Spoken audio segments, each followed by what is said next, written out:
शुक्लाम्बरधरं विष्णुं शशिवर्णं चतुर्भुजं प्रसन्नवदनं ध्यायेत् सर्वविघ्नोपशान्तये।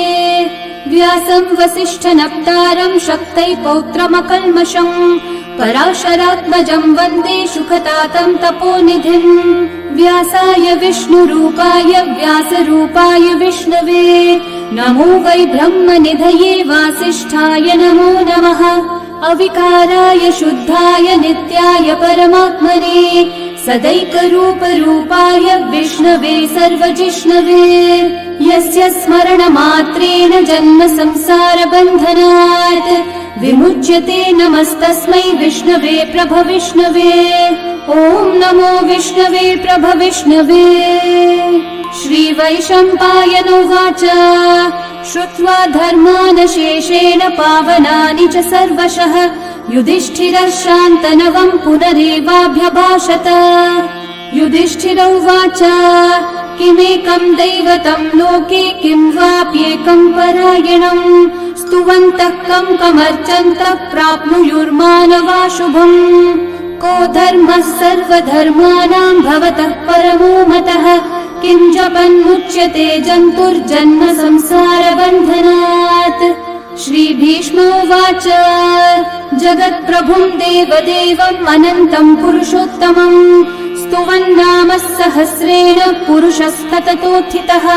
तमेव चार्चयन् नित्यं भक्त्या पुरुषम् अव्ययम् ध्यायन् स्तुवन्नमस्यं च यजमानस्तमेव च। अनादिनिधनं विष्णुं सर्वलोकमहेश्वरं लोकाध्यक्षं स्तुवन्नित्यं सर्वदुःखातिगो भवेत्। ब्रह्मण्यं सर्वधर्मज्ञं लोकानां कीर्तिवर्धनं लोकनाथं महद्भूतं सर्वभूतभवोद्भवम्। एष मे सर्वधर्माणां धर्मोऽधिकतमो मतः यद्भक्त्या पुण्डरीकाक्षं स्तवैर्रच्चैर्नरः सदा। परमं यो महत्तेजः परमं यो महत्तपः परमं यो महद्ब्रह्म परमं यः परायणम्। पवित्राणां पवित्रं यो मङ्गलानां च मङ्गलम् देवतं देवतानां च भूतानां यो व्ययः पिता यतः सर्वाणि भूतानि भवन्त्यादियुगागमे यस्मिंश्च प्रलयं यान्ति पुनरेव युगक्षये तस्य लोकप्रधानस्य जगन्नाथस्य भूपते विष्णोर्नाम सहस्रं मे शृणु पापभयापहम्। यानि नामानि गौणानि विख्यातानि महात्मनः ऋषिभिः परिगीतानि तानि वक्ष्यामि भूतये। ऋषिर्नाम्नां सहस्रस्य वेदव्यासो महामुनिः छन्दोऽनुष्ठुप् तथा देवो भगवान् देवकीसुतः अमृतांशोद्भवो बीजं शक्तिर्देवकी नन्दनः त्रिसामा हृदयं तस्य शान्त्यर्थे विनियुज्यते। विष्णुं जिष्णुं महाविष्णुं प्रभविष्णुं महेश्वरम् अनेकरूपदैत्यान्तं नमामि पुरुषोत्तमम्। अस्य श्रीविष्णोर्दिव्यसहस्रनाम स्तोत्रमहामन्त्रस्य श्रीवेदव्यासो भगवान् ऋषिः अनुष्ठुप्-छन्दः श्रीमहाविष्णु परमात्मा श्रीमन्नारायणो देवता अमृतांशोद्भवो भानुरिति बीजम् देवकी नन्दन सृष्टेति शक्तिः उद्भवक्षोभणो देव इति परमो मन्त्रः शङ्ख बृन्नन्दकी चक्रीति कीलकम् शार्ङ्गधन्वा गदाधर इति अस्त्रम् रथाङ्गपाणिरक्षोभ्य इति नेत्रम् त्रिसामा सामगः सामेति कवचम् आनन्दम् परब्रह्मेति योनिः ऋतुः सुदर्शनः काल इति दिग्बन्धः श्रीविश्वरूप इति ध्यानम् श्रीमहाविष्णुः प्रीत्यर्थे सहस्रनाम जपे विनियोगः।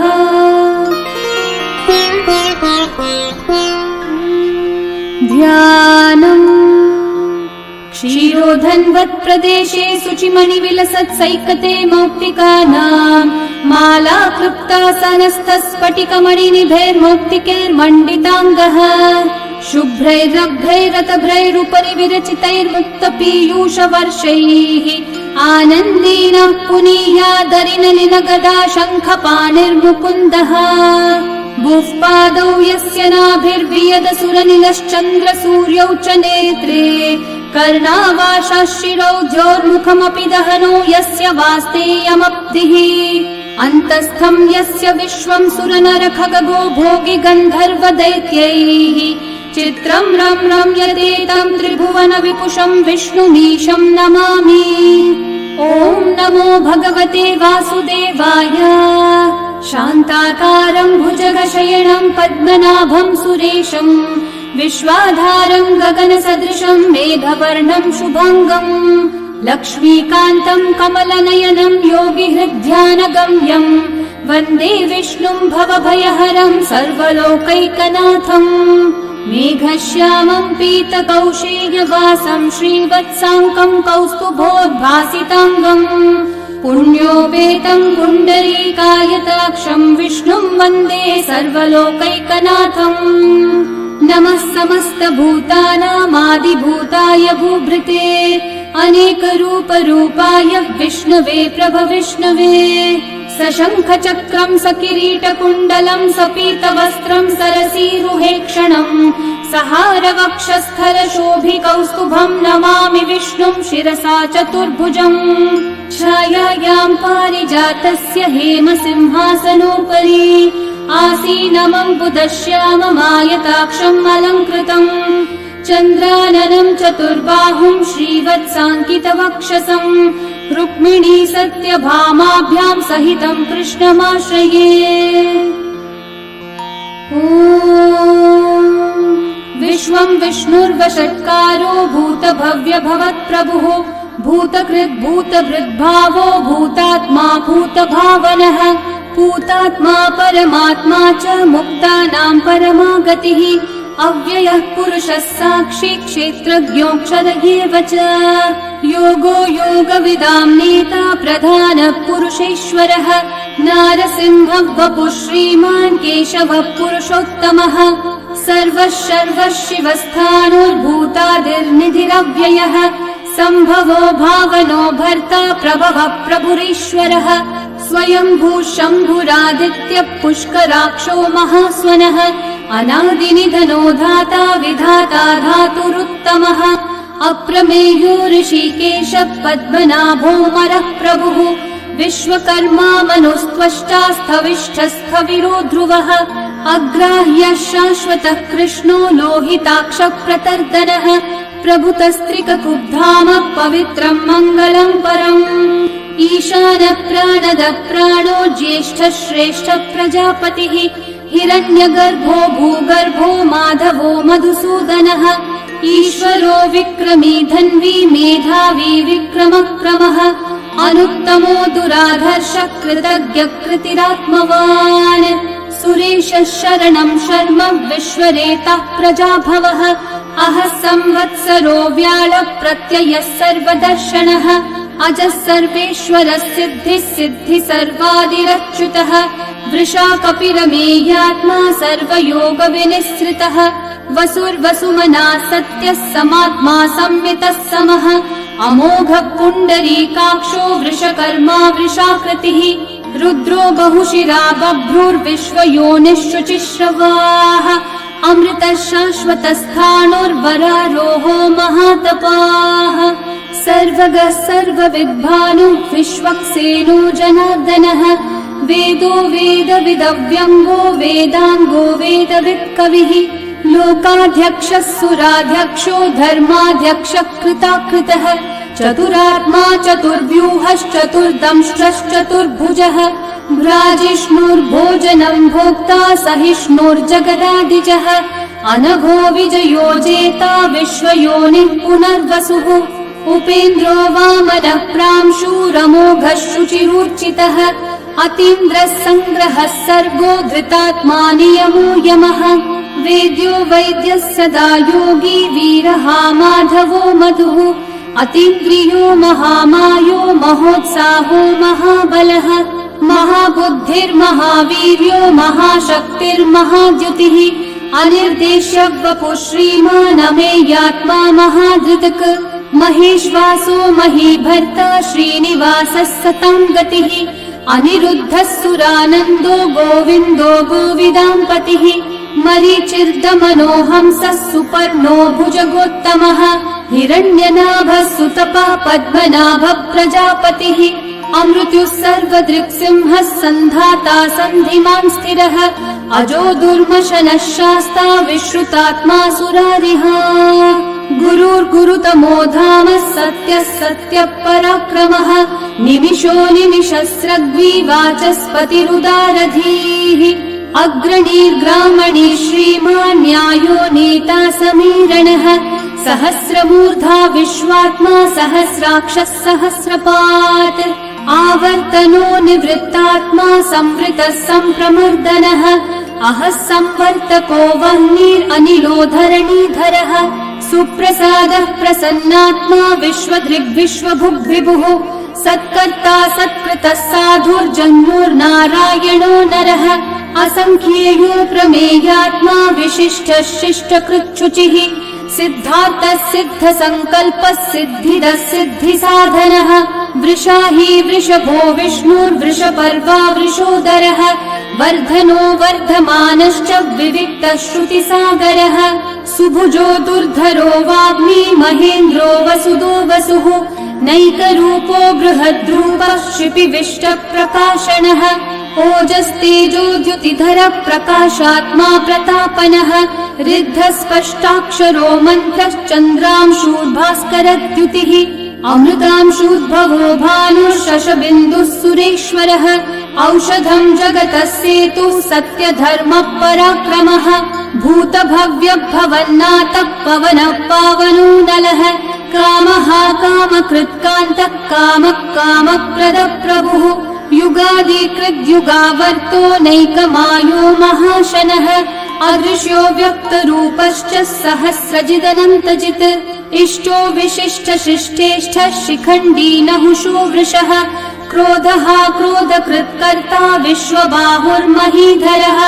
अच्युतः प्रथितः प्राणः प्राणदो वासवानुजः अपान्निधिरधिष्ठानम् अप्रमत्तः प्रतिष्ठितः स्कन्दः स्कन्दद्धरो धुर्यो वरदो वायुवाहनः वासुदेवो बृहद्भानुरादिदेवः पुरन्दरः अशोकस्थारणस्थारः शूरः शौरिर्जनेश्वरः अनुकूलः शतावर्तः पद्मी पद्मनिभीक्षणः पद्मनाभोरविन्दाक्षः पद्मगर्भः शरीरभृत् महर्धीरिद्धो वृद्धात्मा महाक्षो गरुडध्वजः अतुलः शरभो भीमः समयज्ञो हविर्हरिः सर्वलक्षणलक्षण्यो लक्ष्मीवान् समितिञ्जयः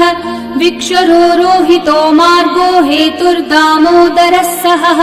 महीधरो महाभागो वेगवानमिताशनः उद्भवक्षोभणो देवः श्रीगर्भः परमेश्वरः करणं कारणं कर्ता विकर्ता गहनो गुहः व्यवसायो व्यवस्थानः संस्थानस्थानदो ध्रुवः परर्धि परमस्पष्टः तुष्टः पुष्टः शुभेक्षणः रामो विरामो विरतो मार्गो नेयो नयो नयः वीरशक्तिमतां श्रेष्ठा धर्मो धर्मविदुत्तमः वैकुण्ठः पुरुषः प्राणः प्राणदः प्रणवपृथुः हिरण्यगर्भः शत्रुघ्नो व्याप्तो वायुरधोक्षजः ऋतुः सुदर्शनः कालः परमेष्ठी परिग्रहः उग्रः संवत्सरो दक्षो विश्रामो विश्वदक्षिणः विस्तारस्थावरस्थानु प्रमाणं बीजमव्ययम्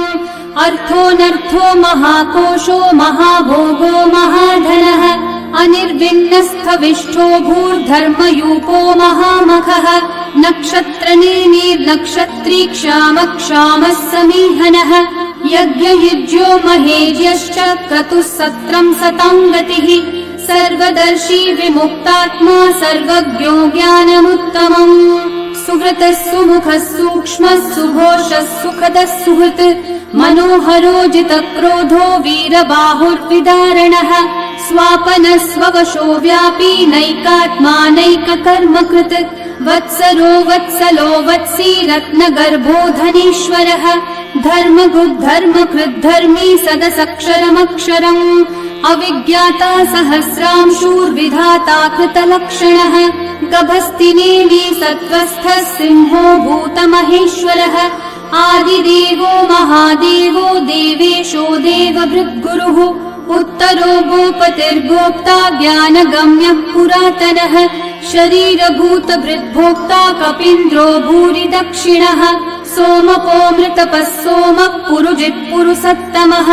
विनयोजयः सत्यसन्धो दाशारः सात्वतां पतिः जीवो विनयिता साक्षी मुकुन्दोऽमितविक्रमः अम्भो निधिरनन्तात्मा महोदधिशयोऽन्तकः अजो महार्हः स्वाभाव्यो जिता मित्रप्रमोदनः आनन्दो नन्दनो नन्दः सत्यधर्मा त्रिविक्रमः महर्षि कपिलाचार्य कृतज्ञो मेदिनीपतिः त्रिपदस्त्रिदशाध्यक्षो महाशृङ्गकृतान्तकृत् महावराहो गोविन्दः सुषेणः कनकाङ्गदी गुह्यो गभीरो गहनो गुप्तश्चक्रगदाधरः वेधास्वाङ्गोजितः कृष्णो दृढसङ्कर्षणोच्युतः वरुणो वारुणो वृक्षः पुष्कराक्षो महामनाः भगवान् भगहानन्दी वनमाली हलायुधः आदित्यो ज्योतिरादित्यः सहिष्णुर्गतिसत्तमः सुधन्वाखण्ड परशुर्दारुणो द्रविणप्रदः दिवस्पृक् सर्वदृग्व्यासो वाचस्पतिरयो निजः त्रिसामासामगः सामन्निर्वाणम् भेषजम् भिषक् सन्न्यासकृच्छमः शान्तो निष्ठा शान्तिपरायणम् शुभाङ्गः शान्तिदः सृष्टा कुमुदः कुवलेशयः गोहितो गोपतिर्गोप्ता वृषभाक्षो वृषप्रियः अनिवर्ती निवृत्तात्मा संक्षेप्ताक्षेमकृच्छिवः श्रीवत्सवक्षा श्रीवास श्रीपति श्रीमतांवरः श्रीधर श्रीश श्रीनिवास श्रीनिधि श्रीविभावनः श्रीधर श्रीकर श्रेय श्रीमान् लोकत्रयाश्रयः स्वक्षस्वङ्गः शतानन्दो नन्दिर्ज्योतिर्गणेश्वरः विजितात्मा विधेयात्मा सत्कीर्तिश्चिन्न संशयः उदीर्णः सर्वतश्चक्षुरनीशः शाश्वतः स्थिरः भूषयो भूषणो भूतिर्विशोकः शोकनाशनः अर्चिष्मान् अर्चितः कुम्भो विशुद्धात्मा विशोधनः अनिरुद्धो प्रतिरथः प्रद्युम्नोमितविक्रमः कालनेमी निहावीरः शौरी शूरजनेश्वरः त्रिलोकात्मा त्रिलोकेशः केशवः केशिहा हरिः कामदेवः कामपालः कामी कान्तः कृतागमः अनिर्देश्य वपुर्विष्णु वीरोऽनन्तो धनञ्जयः ब्रह्मण्यो ब्रह्मकृद् ब्रह्मा ब्रह्म ब्रह्म विवर्धनः ब्रह्मविद् ब्राह्मणो ब्रह्मी ब्रह्मज्ञो ब्राह्मणप्रियः महाकर्मो महाकर्मा महातेजा महोरगः महाक्रतुर्महायज्वा महायज्ञो महाहविः स्तव्यस्तव प्रियस्तोत्रम् स्तुतिस्तोतारणप्रियः पूर्णपूरयिता पुण्यकीर्तिरणामयः मनोजवस्तीर्थकरो वसुरेता वसुप्रदः वसुप्रदो वासुदेवो वसुर्वसुमनाहविः सद्गति सत्कृति सत्ता सद्भूति सत्परायणः शूरसेनो यदुश्रेष्ठः सन्निवासः सुयामुनः भूता वासो वासुदेवः सर्वासु निलयो नलः दर्पः दर्पदो दृप्तो दुर्धरोऽथा पराजितः विश्वमूर्तिर्महामूर्तिर्दीप्तमूर्तिरमूर्तिमान्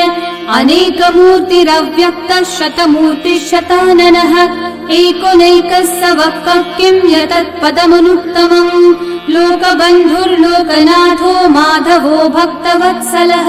सुवर्णवर्णो हेमाङ्गो वराङ्गश्चन्दनाङ्गदे वीरः विषमः शून्यो घृताशीरशलश्चलः अमानी मानदो मान्यो लोकस्वामी त्रिलोकधृक् सुमेधा मेधजो धन्यः सत्यमेधाधराधरः तेजो वृषो द्युतिधरः सर्वशस्त्रभृताम्बरः प्रग्रहो निग्रहो व्यग्रो नैकः शृङ्गो गदाग्रजः चतुर्मूर्तिश्चतुर्बाहुश्चतुर्व्यूहश्चतुर्गतिः चतुरात्मा चतुर्भावश्चतुर्वेदविदेकपात् समावर्तो निर्वृत्तात्मा दुर्जयो दुरतिक्रमः दुर्लभो दुर्गमो दुर्गो दुरावासो दुरारिहा शुभांगो लोकसारङ्गः सुतन्तुस्तन्तुवर्धनः इन्द्रकर्मा महाकर्मा कृतकर्मा कृतागमः उद्भवः सुन्दर सुन्दो रत्ननाभः सुलोचनः अर्को वाजस्सनः शृङ्गी जयन्तः सर्वविजयी सुवर्णबिन्दुरक्षोभ्यः सर्ववागीश्वरेश्वरः महाहृदो महागर्तो महाभूतो महानिधिः कुमुदः कुन्दरः कुन्दः पर्जन्यः पावनो निलः अमृताशोऽमृतवपुः सर्वज्ञः सर्वतोमुखः सुलभः सुव्रतः सिद्धः शत्रुजिच्छत्रुतापनः न्यग्रोधोदम्बरोऽश्वत्थश्चाणूरान्ध्रनिषूदनः सहस्राची सप्तजिह्वा सप्तैधा सप्तवाहनः अमूर्तिरनघोचिन्त्यो भयकृद्भयनाशनः अनुर्बृहत्कृशस्थूलो गुणवृन्निर्गुणो महान् अधृतस्वधृतस्वास्य प्राग्वंशो वंशवर्धनः भारभृत्कथितो योगी योगीशः सर्वकामदः आश्रमश्रमणश्रामः सुपर्णो वायुवाहनः धनुर्धरो धनुर्वेदो दण्डो दमयिता दमः अपराजितः सर्वसहो नियन्ता नियमो यमः सत्त्ववान् सात्विकः सत्यः सत्यधर्मपरायणः अभिप्राय प्रियार्होर्ह प्रियकृत्कृतिवर्धनः विहाय स गतिर्ज्योतिः सुरचिर्हुतभुक् विभुः रविर्विरोचनः सूर्यः सविता रविलोचनः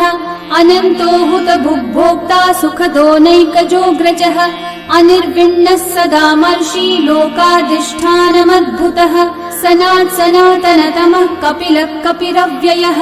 स्वस्तिदः स्वस्तिकृत् स्वस्ति स्वस्ति भुक् स्वस्ति दक्षिणः अरौद्रः कुण्डली चक्री विक्रम यूर्जितशासनः शब्दातिगः शब्दसः शिशिरः शर्वरीकरः अक्रूरः पेशलो दक्षो दक्षिणः क्षमिनाम्बरः विद्वत्तमो वीतभयः पुण्यश्रवणकीर्तनः उत्तारणो दुष्कृतिः पुण्यो दुःस्वप्ननाशनः वीरः रक्षणः सन्तो जीवनः पर्यवस्थितः अनन्तरूपोऽनन्तः श्रीर्जितमन्युर्भयापहः चतुर्रश्रो गभीरात्मा विदिशो व्यादिशो दिशः अनादिर्भूर्भुवो लक्ष्मी सुवीरो रुचिराङ्गदः जननो जनजन्मादि भीमो भीमपराक्रमः आधारनिलयो धाता पुष्पहास प्रजागरः ऊर्ध्वगः सत्पथाचारः प्राणदः प्रणवपणः प्रमाणं प्राणनिलयं प्राणभृत् प्राणजीवनः तत्त्वं तत्त्वविदेकात्मा जन्म मृत्युजरातिगः भूर्भुवः स्वस्तरुस्तारः सविता प्रपितामहः यज्ञो यज्ञपतिर्यज्वा यज्ञागो यज्ञवाहनः यज्ञभृद्यज्ञकृद्यज्ञी यज्ञभुग्यज्ञसाधनः यज्ञातकृद्यज्ञगुह्यामन्नमन्नादयेव च आत्मयोनिः स्वयं जातो वैखानः सामगायनः देवकीनन्दनः सृष्टा शितीशः पापनाशनः शङ्खबृन्नन्दकी चक्री शाण्डधन्वा गदाधरः रथाङ्गपाणिरक्षोभ्यः सर्वप्रहरणायुध ॐ नम इति वनमाली गदी शार्ङ्गी शङ्खी चक्री च नन्दकी श्रीमान्नारायणो विष्णुर्वासुदेवोऽभिरक्षतु वनमाली गदी शार्ङ्गी शङ्खी चक्री च नन्दकी श्रीमान्नारायणो विष्णुर्वासुदेवोऽभिरक्षतु वनमाली गदी शार्ङ्गी शङ्खी चक्री च नन्दकी श्रीमान्नारायणो विष्णुर्वासुदेवोऽभिरक्षतु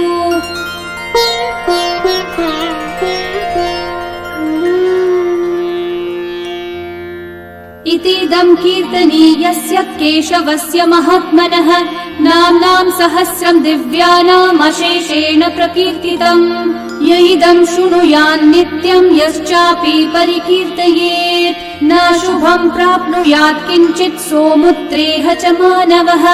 वेदान्तगो ब्राह्मणः स्यात् क्षत्रियो विजयी भवेत् वैश्यो धन समृद्धः स्यात् शूद्रः सुखमवाप्नुयात् धर्मार्थी प्राप्नुयात् धर्मम् अर्थार्थी चार्थमाप्नुयात् कामानवाप्नुयात् कामी प्रजार्थी चाप्नुयात् प्रजाम् भक्तिमान् यः सदोत्थाय शुचिस्तद्गतमानसः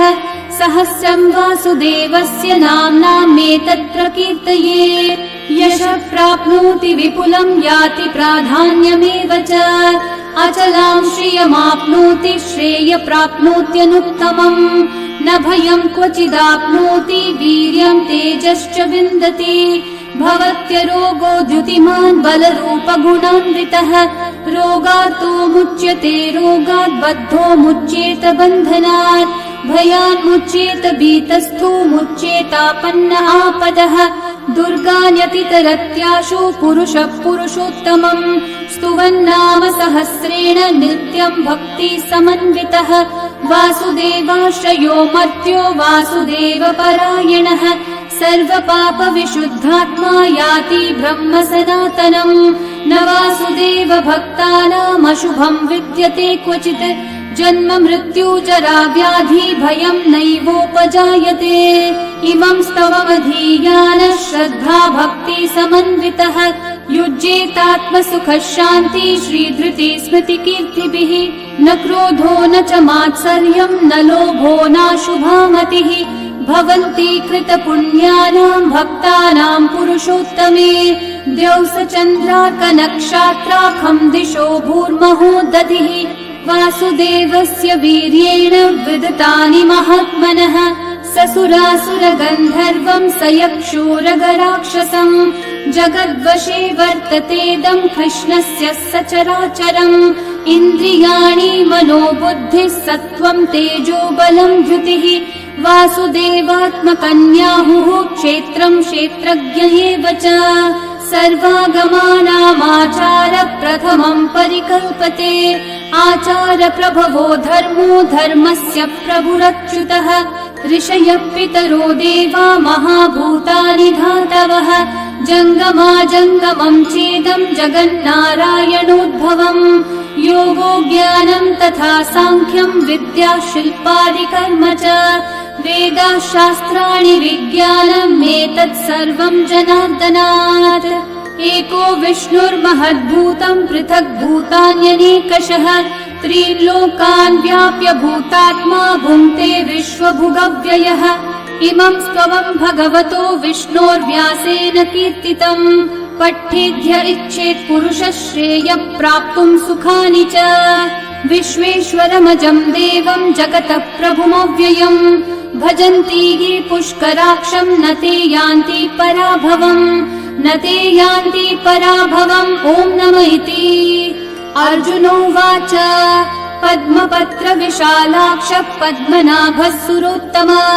भक्तानामनुरक्तानां त्राता भव जनार्दन श्रीभगवानुवाच यो मां नाम सहस्रेण स्तोतुमिच्छति पाण्डव सोऽहमेकेन श्लोकेन स्तुत एव न संशयः स्तुत एव न संशय ॐ नमः इति व्यास उवाच वासनाद्वासुदेवस्य वासितं भुवनत्रयम् सर्वभूतनिवासोऽसि वासुदेव नमोऽस्तु ते श्रीवासुदेव नमोऽस्तु ॐ नमः इति पार्वत्योवाच केनोपायेन लघुना विष्णोर्नाम सहस्रकम् पठ्यते पण्डितेर्नित्यं श्रोतुमिच्छाम्यहं प्रभो ईश्वरोवाच श्रीराम राम रामेति रमे रामे मनोरमे सहस्रनाम तत्तुल्यं राम नाम वरानने श्रीराम राम रामेति रमे रामे मनोरमे सहस्रनाम तत्तुल्यं राम नाम वरानने श्रीराम राम रामेति रमे रामे मनोरमे सहस्रनाम तत्तुल्यं राम नाम वरानने श्रीराम नाम वरानन ॐ नमः इति ब्रह्मोवाच नमोऽस्त्वनन्ताय सहस्रमूर्तये सहस्रपादाक्षि शिरोरुबाहवे सहस्रनाम्ने पुरुषाय शाश्वते सहस्रकोटियुगधारिणे नमः। सहस्रकोटियुगधारिण ॐ नम इति। सञ्जय उवाच यत्र योगेश्वर कृष्णो यत्र पार्थो धनुर्धरः तत्र श्रीर्विजयो भूतिर्ध्रुवा नीतिर्मतिर्मम। श्रीभगवानुवाच अनन्याश्चिन्तयन्तो मा ये जनाः पर्युपासते तेषां नित्याभियुक्तानां योगक्षेमं वहाम्यहम्। परित्राणाय साधूनां विनाशाय च दुष्कृतां धर्म संस्थापनार्थाय सम्भवामि युगे युगे। आर्ता विषण्णा शिथिलाश्च भीता घोरेषु च व्याधिषु वर्तमानाः संकीर्त्य नारायण शब्दमात्रं विमुक्तदुःखा सुखिनो भवन्तु। कायेन वाचा मनसेन्द्रियैर्वा बुद्ध्यात्मना वा प्रकृते स्वभावात् करोमि यद्यत् सकलं परस्मै नारायणायेति समर्पयामि। श्री विष्णु सहस्रनाम स्तोत्रम् सम्पूर्णम्।